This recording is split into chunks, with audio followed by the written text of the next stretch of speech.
lorsque Dieu choisit quelqu'un, en réalité, Dieu ne regarde pas nos visages, Dieu ne regarde pas nos familles, d'où nous sortons, Dieu ne regarde pas notre façon, notre culture, notre éducation. Dieu nous appelle, raison pour laquelle il nous prépare pour inculquer en nous, pour placer en nous la mentalité du royaume qui fera en sorte que l'éducation de Dieu puisse s'imprégner, s'imposer en nous. Ce qui est charnel, c'est ce qui est essentiel. Mais ce qui est spirituel, c'est ce qui est prophétique, c'est ce qui émane de Dieu. Mais lorsqu'une personne est préparée, tu ne seras plus sensuel. Tu ne vas pas faire des choses parce que le pasteur X l'a fait. Tu ne vas pas faire des choses parce que l'église X l'a fait. Il y a des chrétiens sensuels. Quand Dieu te prépare bien, cela est égal à ton devenir. Tu deviendras grand et puissant par rapport à la préparation. Parce que le plus important quand Dieu te prépare, c'est de tenir ferme par rapport à la vision qu'il t'avait donnée. Beaucoup de ministères, beaucoup de vies, beaucoup de couples n'arrivent pas à aller de l'avant parce que la vision a été limitée. Nous allons prendre 2 textes. Le premier, ça sera une relecture. Et le second, ça sera un complément. Psaume chapitre 89, on va lire juste le verset 20. Nous lisons au nom de Jésus. Alors tu parlas dans une vision à ton bien-aimé. Et tu dis, j'ai prêté mon secours à 1 euro. J'ai élevé du milieu du peuple un jeune homme. Verset 21. J'ai trouvé David, mon serviteur, j'ai le oint de mon huile sainte. 1 Samuel chapitre 27. On va lire le verset 1er. Juste le verset 1er. David dit en lui-même, je périrai un jour par la main de Saül. Il n'a rien de mieux pour moi que de me réfugier au pays de Philistins, afin que Saül renonce à me chercher encore dans tous les territoires d'Israël. Ainsi, je échapperai à sa main. Je voulais cet après-midi répartir mon enseignement en 4 points. Le premier point, ça sera la définition du sous-thème. Le deuxième point, ça sera 7 principes concernant la préparation. Le troisième point, ça sera pourquoi Dieu exige une préparation, pourquoi Dieu cherche à nous préparer.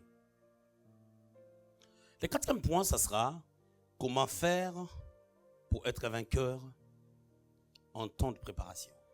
Et le dernier point, ça sera une petite conclusion qui va nous amener au message de demain.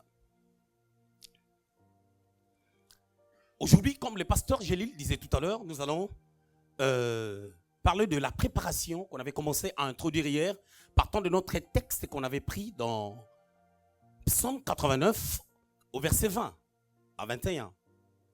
Lorsque la Bible est en train de dire, tu parlas à ton bien-aimé. Et ce bien-aimé, il s'agissait bien de David. L'homme selon les cœurs de Dieu, selon ce que la parole de Dieu a déclaré dans 1 Samuel au chapitre 13. Lorsque Saül s'est égaré au 13e et au 14e verset, Dieu lui a dit par la bouche de Samuel que ton règne ne durera point, parce que je me suis choisi un homme selon mon cœur. Il est en train de parler de David. Et Ethan est en train de nous donner les portraits selon la manière dont Dieu parla au cœur de David. Par rapport au choix qu'il avait fait concernant David, qui selon les plans de Dieu devait accomplir les desseins de Dieu pour Israël du temps de Saül qui était dans un état chaotique.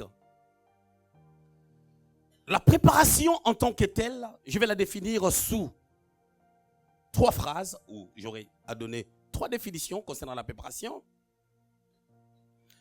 La première définition que je donne concernant la préparation, c'est, je dirais, la préparation, c'est l'action de préparer. Or, préparer, c'est l'action de rendre prêt pour l'utilisation. Deuxièmement, la préparation, c'est aussi former quelqu'un. Vous savez, lorsqu'on forme quelqu'un, en réalité, on les déforme parce qu'on lui donne une autre forme.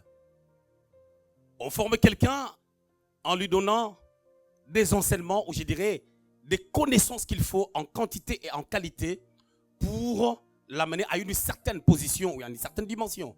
Comme troisième définition, préparer, c'est donner une autre forme pour être prêt à la mission. Il est très dangereux lorsque celui qui doit devenir roi n'est pas préparé il sera un deuxième Saül. Un David non préparé sera un Saül bis.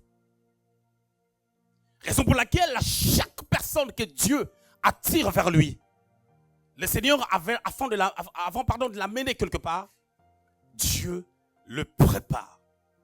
Actes au chapitre 9, nous voyons l'apôtre Paul rencontrer Jésus dans la route de Damas. La Bible déclare que les gens qui étaient avec lui ont compris qu'il y a quelque chose d'anormal qui se passe. Paul, autrefois Saül de Tarse, pose la question à Jésus: qu'y a-t-il entre toi et moi, Seigneur? Le Seigneur lui dira: je suis Jésus de Nazareth que tu persécutes. Il lui dit: il y a un homme qui s'appelle Ananias qui priera pour toi et tu vas recouvrir la vue parce qu'il était venu aveugle. Et tu es dit à Ananias que tu vas prier pour cet homme parce que c'est un instrument que j'ai choisi. Il parlera devant des rois, devant des nations et devant des peuples. Mais cet homme, Saül, aussitôt il a commencé à porter la parole de Dieu, je parle de Paul, il y a eu des contestations. Parce qu'il arrive des fois lorsqu'on fait des choses, non pas au temps de Dieu, on ne les fera pas bien. Lorsque Moïse avait 40 ans, la parole que Dieu avait donnée à Abraham dans Genèse 15 avait totalisé 390 ans. Et Dieu avait dit à Abraham que à la 4e génération, je vous visiterai, c'est-à-dire 400 années après. Et à 399 ans, depuis la parole donnée à Abraham, Moïse ressentait le bouillonnement de l'appel. Le temps n'était pas encore là et lui aussi n'était pas préparé. Il est parti chez Jéthro pendant 40 ans et en revenant, la prophétie a fait 430 ans. C'est pour ça qu'Israël, pour sortir, ça a pris 430 ans. Parce que le sauveur qui est Moïse devait être préparé. Lorsqu'on n'est pas préparé, on va faire des dégâts. Aujourd'hui, il y a beaucoup de problèmes, et surtout dans le ministère prophétique. Autrefois, il y a 20 ans en arrière, les évangélistes créaient beaucoup de problèmes et beaucoup de dégâts. Ils avaient des grosses Bibles, Thompson ou Scofield. Ils se prénommaient évangélistes, sans avoir le ministère d'évangéliste. Il y a 20 ans en arrière, ils ont fait beaucoup de dégâts. Mais après, c'était des prophètes. Je voulais donner 7 principes concernant la préparation. Il y en a beaucoup. Quelqu'un d'autre, moi je n'ai pas le ministère des docteurs. Un docteur, si un docteur enseigne sur ces choses, il vous donnera peut-être 14 principes, 44 principes. Moi je vais vous donner 7 et ça va nous permettre de pouvoir entrer dans le bain de notre sujet. 7 principes concernant la préparation. Le premier principe, c'est Dieu commence la préparation même quand on n'est pas conscient de ce qu'on deviendra dans le futur. Je suis en train de dire que Dieu commence la préparation. Ici, vraiment, dans la forme des mathématiques, je voulais l'appeler comme une pré-préparation. Tu n'es pas conscient. David n'a pas encore entendu la parole de l'Éternel. Dans Essaïe au chapitre 16, au verset 12, on l'a appelé de la brousse. Il est venu à la maison et Dieu a dit au prophète Samuel, oins-le, c'est lui. Mais David, avant cela, il chantait déjà les psaumes. Ça, ce sont des commentateurs qui l'ont dit. Ce n'est pas la Bible. Il chantait déjà les psaumes. Et Dieu a permis que ce soit lui qui était le plus jeune, qu'il soit derrière les troupeaux. Mais c'est bizarre quand même. Il est le plus jeune, mais c'est à lui qu'on confie des responsabilités dangereuses. Parce qu'il devait faire face aux bêtes féroces. Mais c'est lui qu'on confie des responsabilités.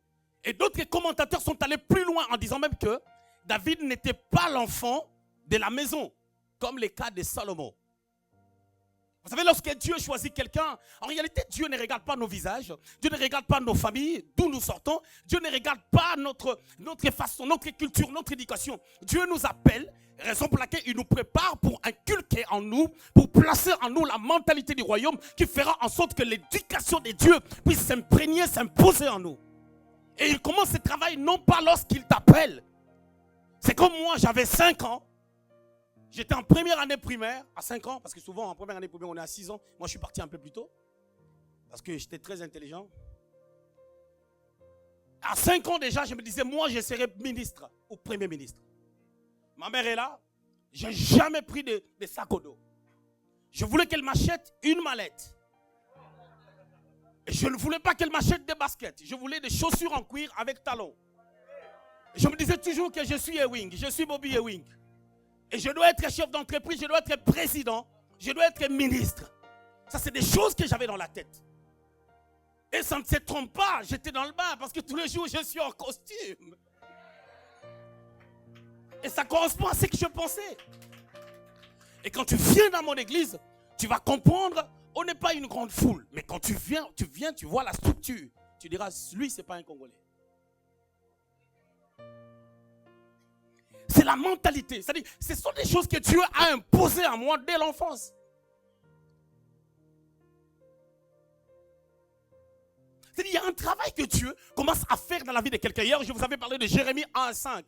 Avant que tu sois formé dans le sein maternel, Dieu te connaissait. Parce que Dieu te connaissait, Dieu a commencé déjà à faire un travail. C'est pour cela qu'il y a une personne comme Moïse, lorsqu'on l'a mis, à 3 mois, lorsqu'on l'a mis vers le fleuve, il n'a pas connu la mort. En réalité, on cherchait ce genre de personnes pour les tuer. Mais quand la fille de Pharaon l'a pris, normalement on devait les tuer. Mais la protection et la bonne main de l'Éternel étaient tellement sur lui, ça empêchait ces gens-là de pouvoir les tuer. La Bible dit que l'enfant était beau. Mais cette beauté dépasse la beauté naturelle. Mais ça parle de quelque chose de spirituel. Une beauté intérieure, une beauté prophétique qu'il avait, qui faisait en sorte que personne ne puisse mettre la main sur lui. Pourquoi? Parce que quand Dieu choisit, il protège aussi. Dieu commence le travail bien avant. Toutes les personnes qui sont appelées d'une manière particulière, ils ont beaucoup de talent. Il y a des choses que Dieu place en nous. À l'âge de 12 ans, mon père, qui était pharmacien, lorsqu'il ramenait les médicaments, il pouvait amener 10 000 comprimés, je ne sais pas combien de comprimés. Moi et ma soeur, elle n'était pas l'aînée. Elle avait encore 2 personnes avant lui. Et moi, je suis 5e. Mais tout ça, c'est moi et elle qui faisait la gestion de ces choses.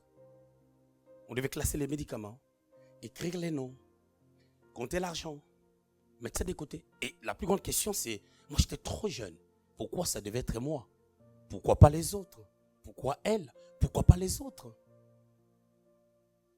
Et bizarrement, moi et elle, nous sommes des personnes après qui ont beaucoup aidé la famille. Il y a des signes qui ne trompent pas. Il y a une préparation. Chaque personne, si tu es parent, observe tes enfants. Tu peux en avoir 3, ils ne seront jamais pareils. Bien qu'eux tous ils sont sortis de toi, il y aura toujours quelqu'un qui aura une étoile assez particulière. Il faut observer, regarder les enfants. Pourquoi? Parce qu'il y a une préparation. Bien aimé, aimez vos enfants. S'ils sont à 3, il faut les aimer. Mais il y a toujours un qui est particulier plus que les autres. Il y a toujours quelqu'un, tu verras, il n'est pas les grands frères, mais il cherche à défendre les autres. Il y a des signes qui ne trompent pas. Et beaucoup des enfants, on n'arrive pas à les orienter. Pourquoi? C'est parce que juste, les parents n'ont pas eu le temps de pouvoir les observer. Et ce qui est bizarre, ma mère obéissait à mes histoires de mallettes et des chaussures en cuir. Parce qu'il y avait un pouvoir de Dieu, une force de Dieu qui s'imposait dans son cœur afin qu'elle fasse ces choses. C'est une culture, c'est une mentalité. Je ne suis pas en train de dire aux gens de devenir comme moi. Je n'ai pas de basket.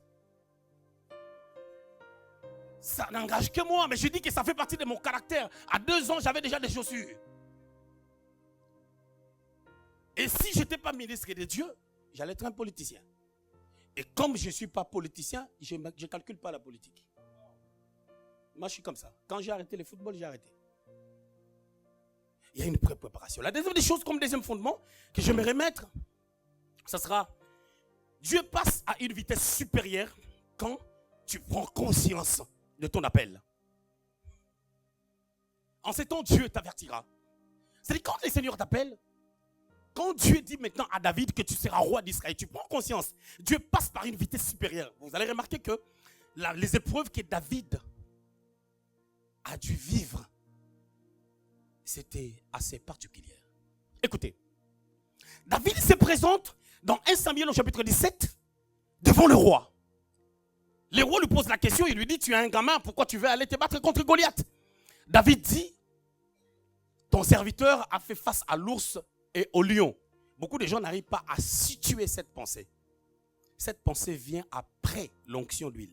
Je vous avais dit hier que David tue Goliath 2 ans à peu près après qu'il ait déjà reçu l'huile. Et pendant cette période, il était toujours berger.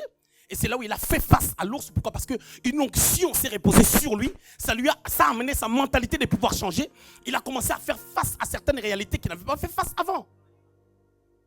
Quand Dieu commence un travail de préparation avec toi, il va passer à une vitesse supérieure.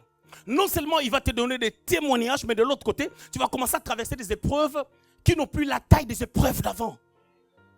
Les épreuves vont changer, les réalités vont changer. La façon de voir des choses doit aussi changer. Troisième principe pour aller rapidement. La vallée de la préparation ne te tuera pas. La Bible déclare dans Psaume au chapitre 23, vous connaissez ça très bien. L'Éternel est mon berger, je ne manquerai de rien. Le verset 4. Quand je marche dans la vallée de l'ombre de la mort, je ne crains aucun mal. Quand je marche dans la vallée de l'ombre de la mort. En fait, la vallée de l'ombre de la mort, ce n'est pas un endroit qui nous tue. On ne meurt pas. Et ce n'est pas une demeure. C'est un endroit qu'on traverse. On traverse. Dans le temps de la préparation, les choses ne sont pas comme on veut. Parce que Dieu est en train de nous préparer. Et cette vallée-là de la préparation ne te tuera pas. Mais ceux-là qui étaient dans le désert en Israël, les enfants d'Israël, pardon, qui étaient dans le désert, ils sont morts à cause de leur propre bêtise. Ils sont morts par leur manque de foi. Ils ne sont pas morts parce que Dieu voulait. Quatrième principe, c'est pendant le temps de préparation que le Dieu que tu as entendu parler deviendra le Dieu que tu as vu, que tu vas voir. Job chapitre 42, verset 5. Mon oreille a entendu parler de toi, maintenant je t'ai vu.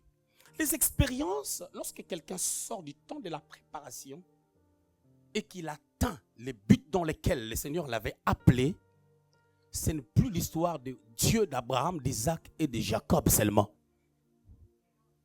Vous pouvez remarquer, lorsque Jacob était chez Laban, au chapitre 30, il s'est souvenu du Dieu d'Abraham et du Dieu d'Isaac, mais il ne pouvait pas parler du Dieu de Jacob. Parce qu'il faut faire des expériences pour qu'on parle du Dieu d'un tel. Mais les 12, les enfants qui sont sortis de lui, ont parlé du Dieu de Jacob à cause de parcours. Cinquième principe, pour aller vite. Dans la préparation, on quitte l'état d'être charnel pour devenir spirituel ou prophétique. Qu'est-ce qui est charnel? Tout ce qui est charnel n'est pas péché. Ce qui est charnel, c'est ce qui est sensuel. C'est ce qui touche nos sens. Et tout ce que Dieu ne fait pas directement. C'est pour cela que tu verras, l'iPad est charnel, mais ce n'est pas un péché. Mais l'adultère est charnel, c'est un péché. C'est pour ça que j'avais dit que tout ce qui est charnel n'est pas forcément un péché. J'étais en train de dire, je voulais beaucoup plus m'attarder sur les termes sensuels. Ce qui est charnel, c'est ce qui est sensuel. Mais ce qui est spirituel, c'est ce qui est prophétique, c'est ce qui émane de Dieu. Mais lorsqu'une personne est préparée, tu ne seras plus sensuel. Tu ne vas pas faire des choses parce que le pasteur X l'a fait. Tu ne vas pas faire des choses parce que l'église X l'a fait. Il y a des chrétiens sensuels. Ah, moi, je vais quitter l'église parce que quand je viens, je suis de l'autre côté. Mais participant pour l'achat de la salle, tu ne seras plus de l'autre côté. Et quand tu es sensuel, tu vas chercher une grande église où tu es là dans la foule, tu chantes, mais ce n'est pas ton endroit. Et quand tu es sensuel, tu voudrais que, mais viens tôt, comme ça tu seras à l'intérieur. Parce que quand tu es spirituel, il y a des choses que Dieu ne va pas te dire, viens tôt. Il y a des choses, il faut être spirituel, il faut être prophétique pour comprendre que si je viens tôt, j'aurai la première place, je ne vais pas être de l'autre côté. Et si tu te retrouves de l'autre côté, c'est parce que toi-même tu as voulu, tu es venu en retard. Mais quelqu'un va me dire, si nous tous on vient au même moment, qui sera là, qui sera de l'autre côté. Mais le fait déjà de venir déjà au même moment que tout le monde, c'est déjà bien. Et Dieu va voir notre soif, c'est par là que Dieu va pouvoir.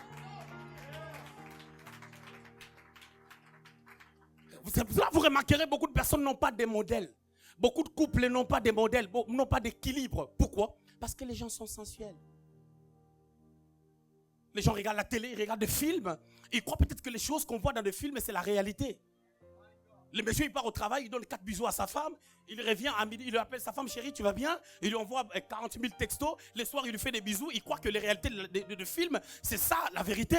Pendant que ces femmes-là qui font des films sont célibataires à vie, ces hommes-là sont célibataires à vie, vous voulez comparer ça aux réalités et à la vie de couple de tous les jours. Tu vas comparer ton couple à la sensibilité des choses que tu vois dans le film, mais tu vas te détruire. Tu n'étais pas marié pour que tu sois un fardeau pour quelqu'un. Non, dans les mariages, on se complète et il y a l'égalité. Ce n'est pas la supériorité. Moi, quand on dit femme, soyez soumise, il faut que l'homme auprès de qui la femme se soumet soit comme Christ qui a aimé l'église sans condition. Ce qui veut dire que la soumission de la femme dépend de l'amour que l'homme peut donner et cet amour doit égaler l'amour de Christ.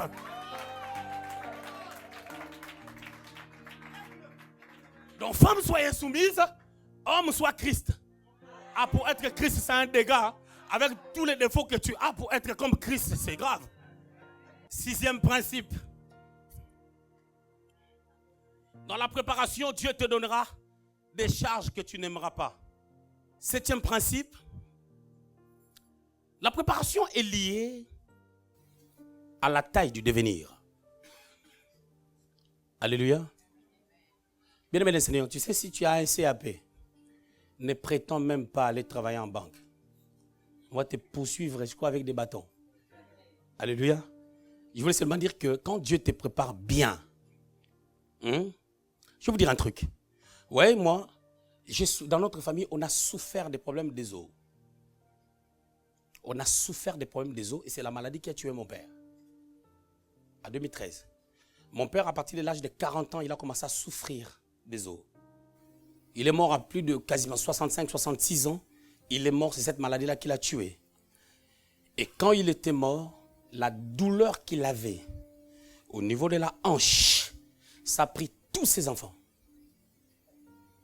Et je devais passer pour prier pour tout le monde pendant que moi-même j'ai ressenti la même douleur. Et à partir de là, quand j'ai prié pour des boiteux, des paralytiques, j'en ai vu dans mon ministère, à l'espace de 5 ans là, je ne peux pas compter. Les vidéos sont sur le net. Des fois, ce qui t'a fait souffrir, tu le feras souffrir.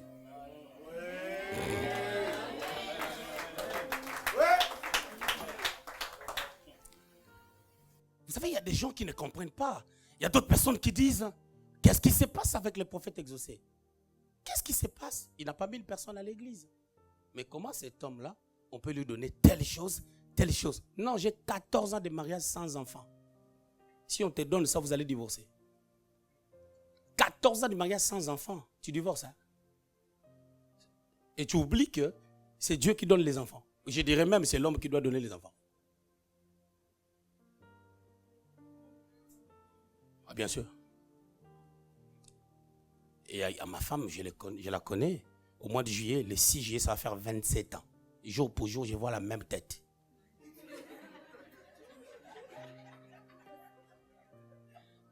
Tu vois que je suis pas né, je suis né en 1901.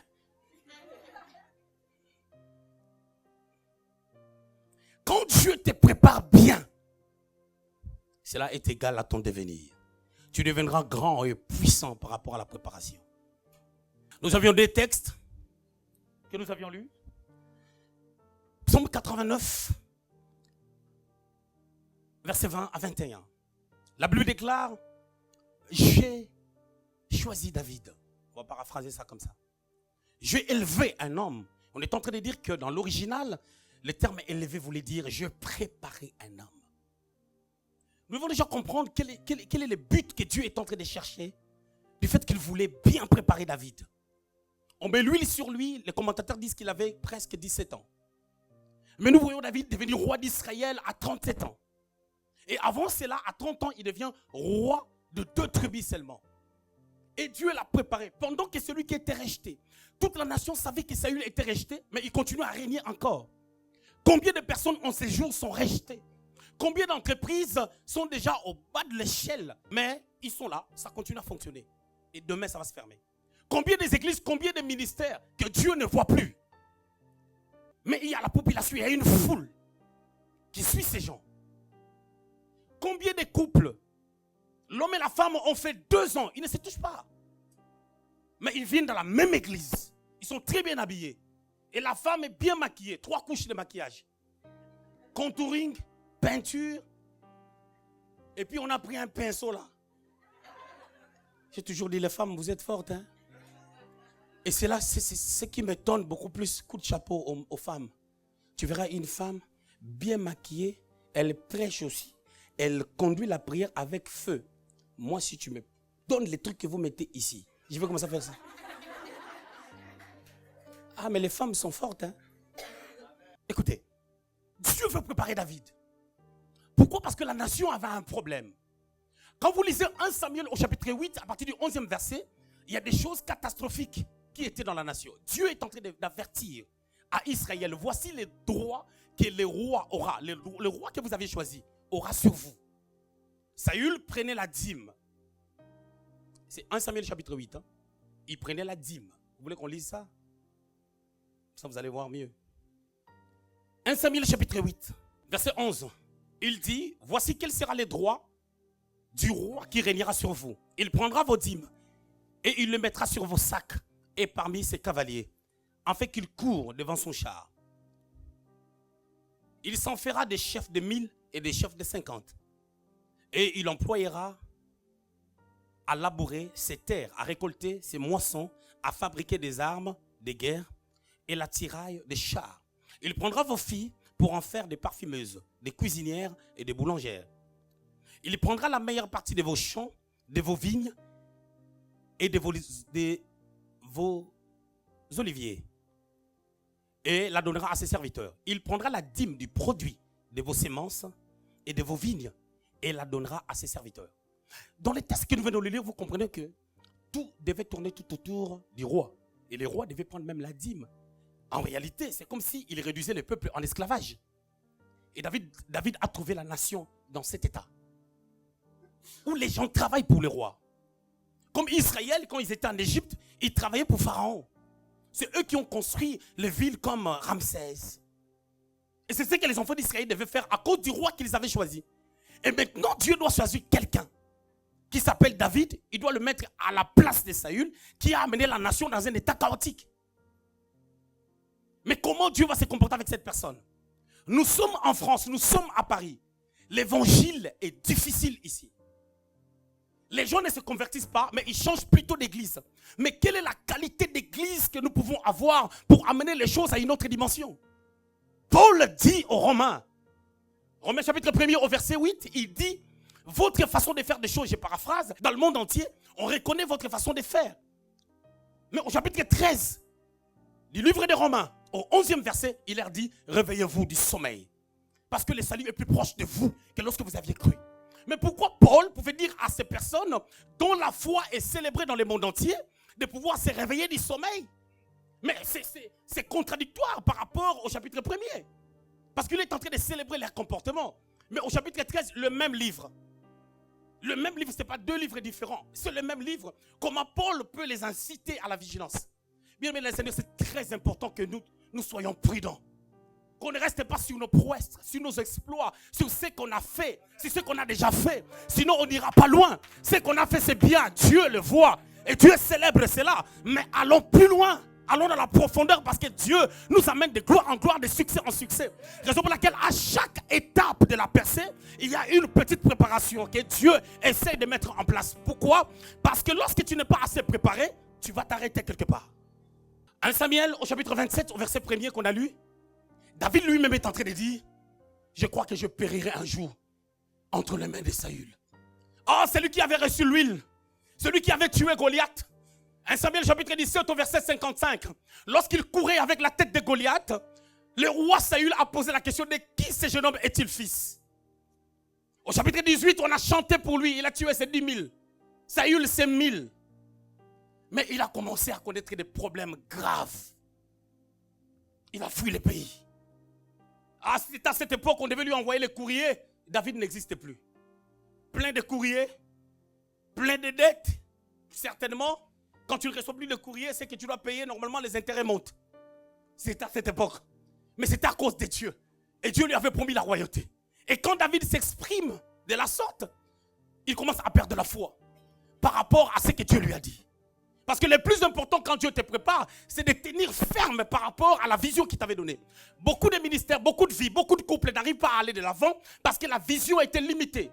Je parlais à quelques bien-aimés, je leur disais ceci. Si tu te maries que à cause de sexe, parce que tu te dis, si j'ai une femme, si j'ai un homme, j'aurai plus de problème de sexe, c'est une fausse démarche. Pourquoi? Parce que à un moment donné, tu vas t'habituer à manger des frites, tu auras besoin de pâtes. Mais si tu t'es marié parce qu'il n'est pas bon que l'homme soit seul, il n'est pas bon aussi que la femme soit seule, c'est là où tu commences à entrer dans de bonnes bases concernant les mariages.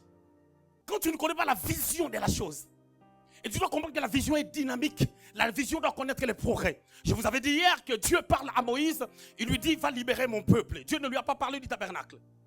Dieu ne lui a pas parlé de la loi. Et ça a été une surprise pour Moïse, mais Moïse sait que c'est dans la vision. Parce que pour prendre un peuple, les libérer et les amener à la terre promise, d'autant plus que Dieu a fait une alliance avec eux, ils doivent entrer dans la mentalité de Dieu. Alors il faut la loi et il faut les tabernacles qui sera un lieu où il faut commencer à rencontrer leur Dieu.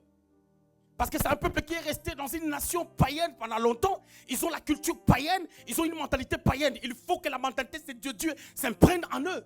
Et ce n'était pas une surprise pour Moïse. Mais beaucoup de personnes, lorsque Dieu les amène par un autre chemin, ils se posent des questions. Ça, Dieu ne m'avait pas dit ça. Dieu a dit à David, tu seras roi. Il ne lui a même pas parlé de Goliath. Dieu ne lui a pas parlé de la caverne d'Adulam, où il sera abandonné, mais il sera joint par des personnes de sa famille, des personnes qui avaient des créanciers, des personnes abandonnées. 1 Samuel 22, versets 1 à 4. David, sois d'abord chef des personnes qui ont des problèmes, avant que tu sois le chef de toute une nation. Pendant la préparation, les choses ne se passent pas comme nous on veut. David quitte le pays. Il part, il s'allie même aux Philistins. Frère, la préparation. David a dit, je périrai un jour entre les mains de Saül. Oui. Tu sais, si tu n'es pas préparé, il y a d'autres choses que tu n'accepteras pas. L'église l'avait allé dans une autre dimension. Mais à chaque étape, il y a une nouvelle préparation. Pourquoi Dieu a donné la royauté à David, d'abord pour 2 tribus.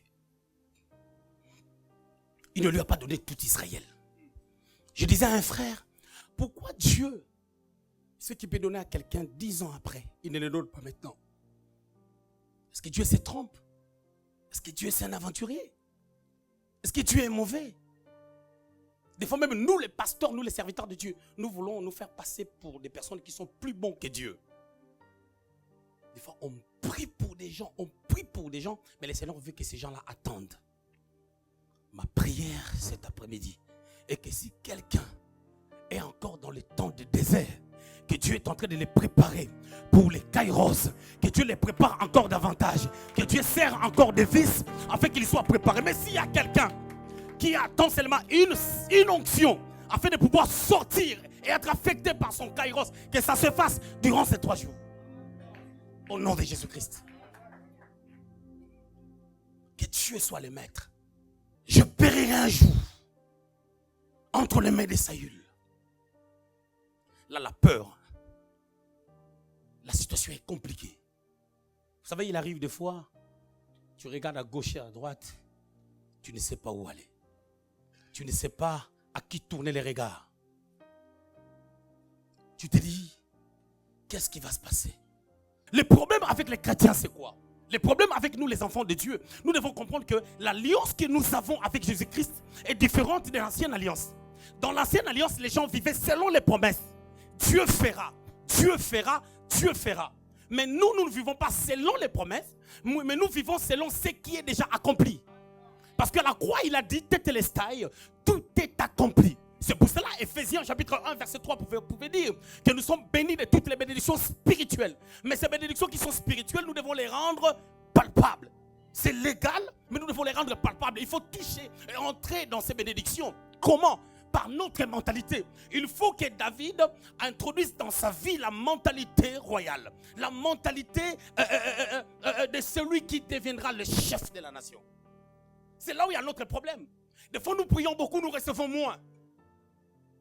Nous prions beaucoup, mais nous recevons moins. Pourquoi? J'ai des parents américains que je connais depuis 4 ans, qui m'ont adopté, j'ai étudié dans leur école. Ces gens-là, j'ai regardé leur style de vie.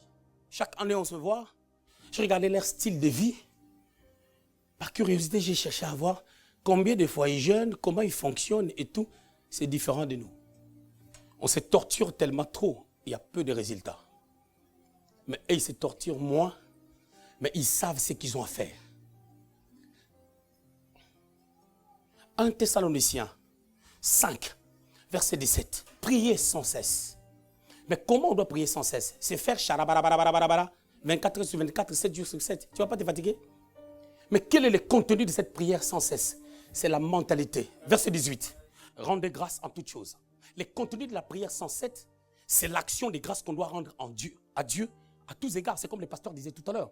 Il a dit, il faut que notre adoration aille maintenant à une autre dimension en donnant nos offrandes. C'est une forme d'adoration.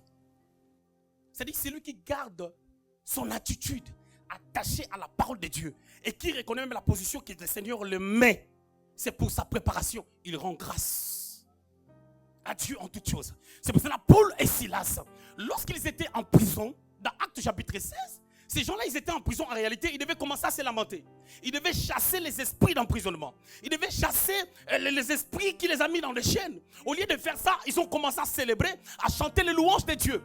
Pendant qu'ils chantaient les louanges de Dieu, ils étaient en train de dire à Dieu, Seigneur, merci à cause de ce que tu es en train de faire. Parce que comme on est dans les chaînes, en t'adorant, les chaînes vont être brisées et il y aura des conversions ici. Chaque situation va engendrer quelque chose de glorieux. Je vais vous dire un truc. Joseph est passé par un mensonge qui l'a amené en prison. Il part en prison, il met sa confiance aux hommes. Il dit, souviens-toi de moi lorsque tu seras établi. Ce gars a été établi, il a oublié Joseph. Mais à ce temps-là, s'il s'était souvenu de Joseph, est-ce que Joseph allait être à la taille d'être gouverneur? 2 ans se sont écoulés, il s'est souvenu, la même personne. Quand Joseph a oublié, sa confiance était seulement à Dieu. Qu'est-ce qui s'est passé? Le gars s'est souvenu de lui. Quand le gars s'est souvenu de lui, on l'a appelé. Il a expliqué les songes. Quand il a expliqué les songes, il a été établi. Mais quand il a été établi, Potiphar qui l'a mis en prison était qui? Potiphar était un chef militaire. Et Joseph étant gouverneur et premier ministre, il avait besoin des gardes. Et je vous assure qu'il devait choisir Potiphar pour être son garde. Et quand le patron devient gardien de son travailleur, vous voyez les équations que Dieu nous met devant nous. Et dites-moi maintenant, la femme maintenant de Potiphar était dans quel état? Parce qu'il y a des réunions, il y a des rencontres présidentielles où Potiphar devait être là étant officier, comme ça. Sa femme devait être là. Et Joseph à côté du roi, qui allait acclamer qui? Ah, mais que personne ne te trompe. La vie que tu traverses aujourd'hui, ce n'est pas la vie que tu seras demain. Un jour, le travailleur deviendra patron. Un jour, on acclamera pour Joseph lorsque son temps arrivera. Bien-aimé dans le Seigneur, ta vie d'aujourd'hui ne va pas être comparée à ta vie de demain. Mais Dieu est en train de te préparer. Vous savez, quand tu es bien préparé, il y a des choses que la préparation enfante. Quand tu es bien préparé, tu vas affronter Golgotha sans avoir peur. Le Seigneur, son heure arrive. Beaucoup de personnes disent, il a prié, sa sueur s'est transformée en sang. Parce qu'il avait tout à fait peur de ce qui allait se passer. Non, Gethsemane, c'est un lieu du pressoir. C'est comme l'orange. On sort tout le jus et puis le reste part à côté. Il y a une préparation dans toute chose. À Gethsemane, il est en train de se préparer par rapport à ce qu'il allait affronter à Golgotha. La souffrance, la douleur. Quand tu es préparé, il y a des choses, ça ne te fera rien. Quand tu es préparé, le critique, les impressions des gens dans ton église, ça ne te dira rien. Quand tu es préparé, la manière dont les gens te regardent, oh tu es mal habillé, c'est pas grave. Dieu n'est pas dans ces histoires. S'habiller bien ou mal, c'est la façon d'être de qui que ce soit, ça nous emmènera nulle part. C'est comme quelqu'un qui aime la viande, l'autre aime le poisson. Dieu n'est pas là. Ce ne sont que des convictions personnelles. Mais lorsqu'on doit vivre notre vie par rapport à la manière dont les gens pensent de nous, on est en train de dormir debout. Et c'est ce sommeil-là que Dieu et Paul est en train de parler aux Romains. Quand tu n'es pas préparé, Il y a des choses que tu vas faire, tu vas te retrouver en train de les faire. Juste parce que tu n'es pas préparé. Cet homme David, il est devenu roi. Quand il est devenu roi, je vais finir par là. 2 Samuel chapitre 5, 1 à 5. Il est devenu roi. On l'a couronné roi. Toute la nation est venue pour le couronner roi. Dans 2 Samuel au chapitre 11, il est parti vers Bathsheba. Les commentateurs ont dit, David, il ne jouait plus à la harpe. Il ne composait plus les psaumes. Et les 68% de ces psaumes ont été composés quand il fouillait Saül. Pendant les temps de la préparation, pasteur. Et quand les temps de la préparation étaient finis, il est devenu roi, il a oublié la harpe. Chapitre 11 du livre des 2 Samuel, il est parti vers Bathsheba. Tout ça, ce n'était pas dans mon message. Mon message a pris une autre tournure. Chapitre 12, Nathan le prophète est venu les reprocher. J'aime des gens comme Nathan. Ils ne tiennent pas compte de ta royauté. Il va te dire des choses en face. Beaucoup de personnes ne m'aiment pas parce que je les ai dit certaines choses en face. Et quand ils cherchent à abattre un animal, ils te font passer pour l'animal à abattre. Mais ils savent des choses que je les ai dit en coulisses. David, on les reproche. Au chapitre 13 du livre des 2 Samuel, les problèmes commencent dans sa famille, comme Dieu l'avait promis. Amnon sort avec Tamar, sa demi-sœur. Absalom, pendant 2 ans, il ne dit rien. Au chapitre 15 du livre des 2 Samuel, David quitte le pays. Absalom s'autoproclame roi. Shimei s'élève. Il commence à insulter David en disant des mensonges. Que tu as pris la royauté de David, de Saül. David n'a pas pris la royauté de Saül. Et David a dit, laissez-le, peut-être que c'est Dieu. À ce temps-là, David a repris les psaumes. Les commentateurs ont dit, quand il fouillait, il a pris sa harpe. C'est là où il a chanté les psaumes 3, le psaume 56, le psaume 51. C'est là où au psaume 51, il dit à Dieu de les traiter selon sa justice. Il a repris les psaumes. Parce que Dieu avait permis des situations. Il était déjà roi, mais il a quitté la royauté. La rébellion d'Absalom a duré 4 jours. David a chanté 14 psaumes. Si la rébellion avait duré 33 jours, on allait avoir beaucoup de psaumes. Et c'est pour cela, des fois, des problèmes, c'est bien. Il y a des choses que j'ai développées avec Dieu. Le miracle. Certaines choses, c'est la souffrance.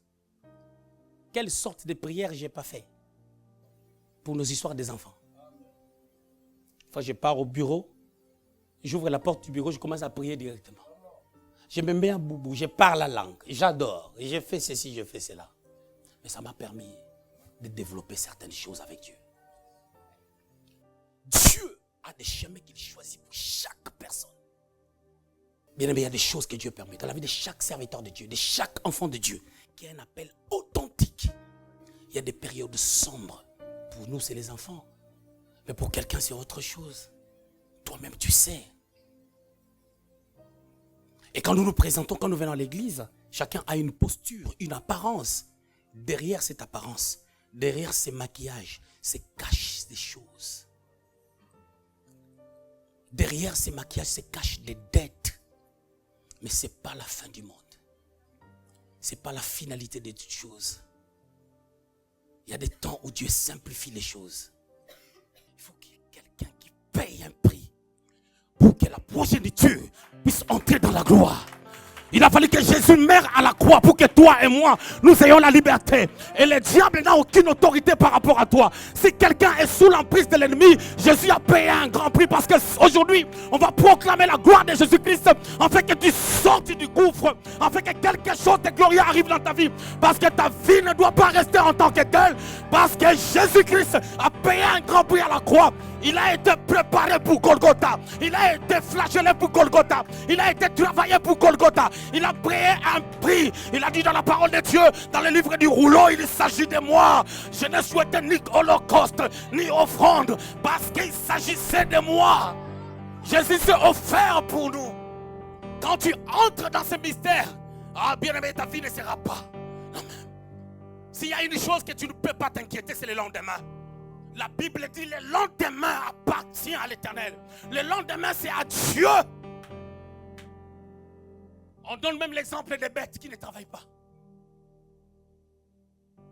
mais qui mangent. Et toi qui viens célébrer le Seigneur. Dieu ne te prépare pas parce que tu es mauvais. Il te prépare parce qu'il y a tellement une meilleure chose qu'il a placée en toi. Il fait que cette lumière puisse paraître. Hier, nous étions en train de dire que la Bible déclare le monde était couvert par les ténèbres. Mais les ténèbres couvrent quoi? Les ténèbres couvraient la lumière. Dieu devait déclarer une parole pour que la lumière qui était cachée dans les ténèbres puisse se ressortir, afin qu'il sépare les ténèbres et la lumière. C'est pour cela la Bible dit il y a un soir. Au lieu de dire il y a un matin, il y a d'abord un soir et puis un matin. J'ai dit que la fabrication de la lumière, c'est le ténèbre. Quand le temps sombre arrive, quand les problèmes arrivent, c'est qu'il y a quelque chose qui est en train d'arriver. Il y a une pluie de la saison. Il y a une pluie de l'arrière-saison qui va pleuvoir dans la vie de quelqu'un. Je voulais dire à quelqu'un que tu n'es pas n'importe qui. N'envie personne parce qu'il y a un Dieu qui t'a appelé, qui t'a établi, qui t'a choisi pour un but particulier. Si quelqu'un t'amène un autre évangile, qu'il soit anathème. Parce que l'évangile est que nous devons marcher sous les traces de Dieu. Parce que Jésus a tout accompli. Mais marchons sur ces traces. Vous savez, lorsque Dieu choisit quelqu'un, en réalité, Dieu ne regarde pas nos visages. Dieu ne regarde pas nos familles, d'où nous sortons. Dieu ne regarde pas notre façon, notre culture, notre éducation. Dieu nous appelle, raison pour laquelle il nous prépare pour inculquer en nous, pour placer en nous la mentalité du royaume qui fera en sorte que l'éducation de Dieu puisse s'imprégner, s'imposer en nous. Ce qui est charnel, c'est ce qui est essentiel. Mais ce qui est spirituel, c'est ce qui est prophétique, c'est ce qui émane de Dieu. Mais lorsqu'une personne est préparée, tu ne seras plus sensuel. Tu ne vas pas faire des choses parce que le pasteur X l'a fait. Tu ne vas pas faire des choses parce que l'église X l'a fait. Il y a des chrétiens sensuels. Quand Dieu te prépare bien, cela est égal à ton devenir. Tu deviendras grand et puissant par rapport à la préparation. Parce que le plus important quand Dieu te prépare, c'est de tenir ferme par rapport à la vision qu'il t'avait donnée. Beaucoup de ministères, beaucoup de vies, beaucoup de couples n'arrivent pas à aller de l'avant parce que la vision a été limitée.